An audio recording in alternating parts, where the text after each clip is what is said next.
टोमा जब हमारी हीरोइन से पूछता है, लेडी आप यहाँ पर क्या कर रही है, तो हमारी हीरोइन तब वो भी उससे यही पूछती है, वेल आपके बारे में क्या बॉस, आप यहाँ पर क्या कर रहे हैं।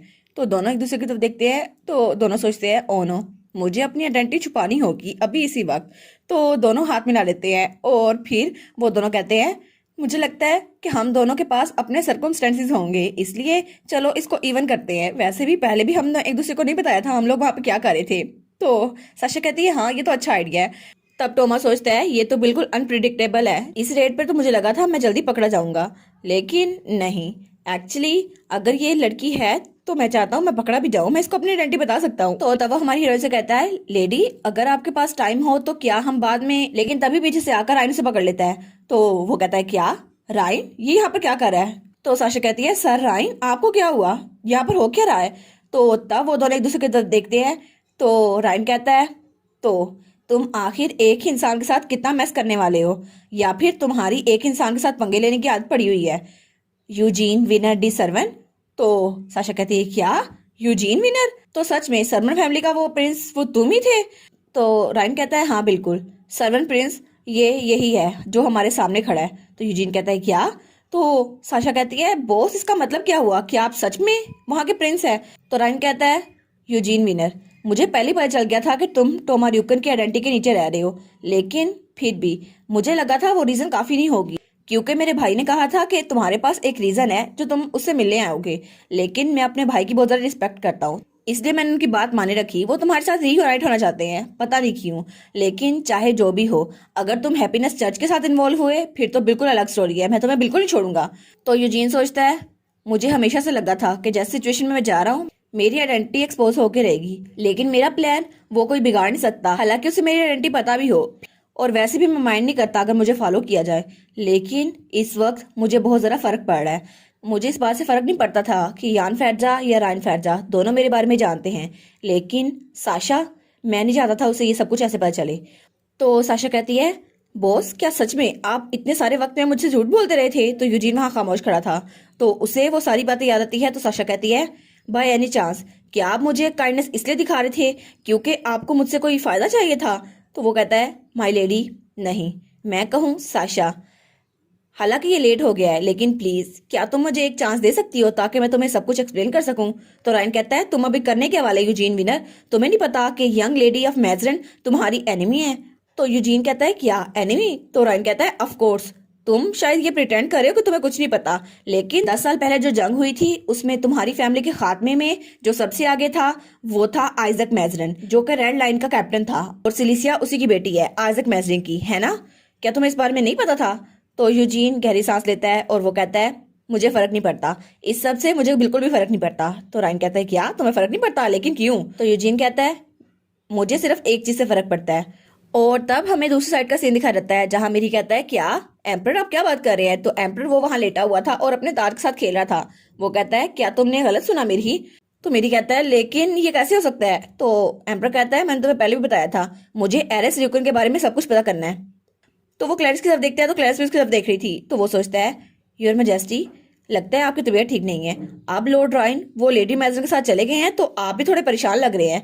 आपने तो सारा सामान भी वैसे छोड़ दिया था, और सेरेमनी के बाद से आप तो बिल्कुल उदास रहने लग गए हैं, और आपने कहा था मैं प्रोसीजर बाद में फॉलो करूंगा, लेकिन अभी आप उस लड़की के बारे में पूछ रहे हैं।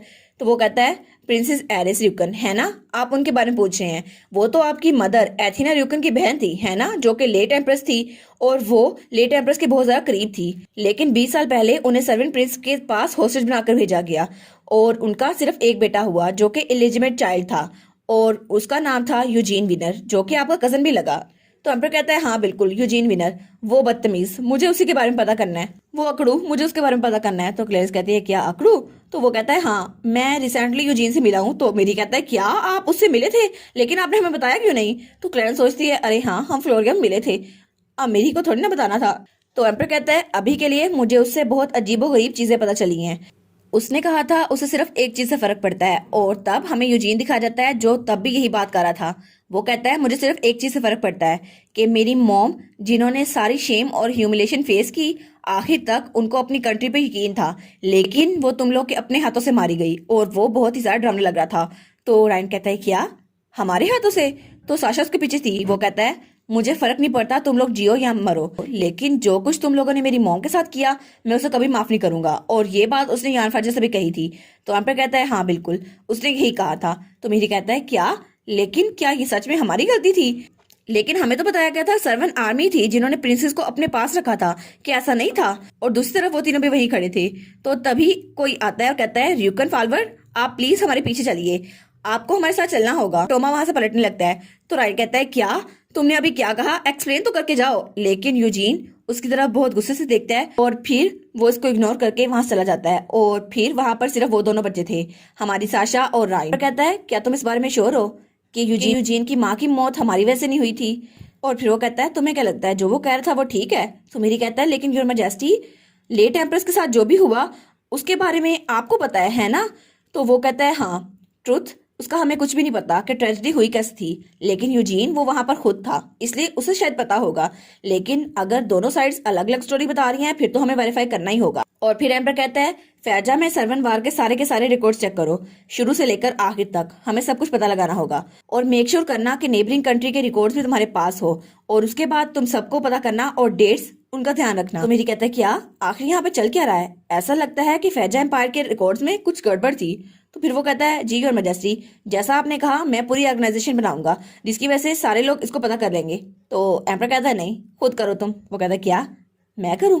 वो कहता है एक मिनट, सच में क्या ये मैं करूं? तो वो कहता है नहीं नहीं मैं ये कैसे कर सकता हूँ? आप चाहते हैं मैं इतने सालों का रिकॉर्ड खुद अपने आप चेक करूं? मैं कैसे कर सकता हूँ? आखिर मेरे पास इतना टाइम नहीं है और मैं इतने सारा पेपर्स कैसे खंगाल सकता हूँ? तो एम्पर उसकी बातें सुनता है और वहां चल जाता है। वो कहता है खुद ही हैंडल करो इसे। तो क्लैरेंस कहती है ये तो बहुत ज्यादा इंटरेस्टिंग लग रहा है, अब मेरी को सारा काम करना पड़ेगा और मेरी ही नीचे गिर गया था। वो कहता है ओ सर क्लैरेंस क्या आप मेरी हेल्प कर सकती है? वो कहती है नहीं नहीं मुझे हिज मैजेस्टी को प्रोटेक्ट करना है, तुम खुद करो। और एम्पर वो वहां से जाते हुए सोचता है उन्होंने कहा था कि उनको कभी पता नहीं चलेगा कि चीजें कैसे बदली, लेकिन मैंने कभी नहीं सोचा था कि मैं सर्वन वार के सारे रिकॉर्ड्स खुद ढूंढूंगा। और तब उसे किसी की याद आती है जिसके हाथ में पावर्स थी।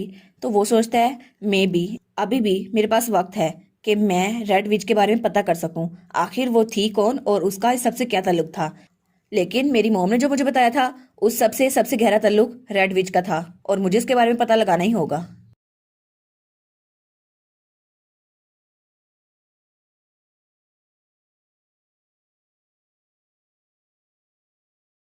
और इसी के साथ ये वाला पार्ट यहाँ पर ख़त्म।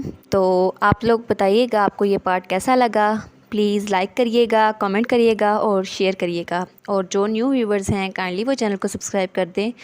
और पिछली वीडियोस का लिंक आपकी स्क्रीन पर नज़र आ रहा होगा तो काइंडली उनको भी चेकआउट कर लें। Thank you so much.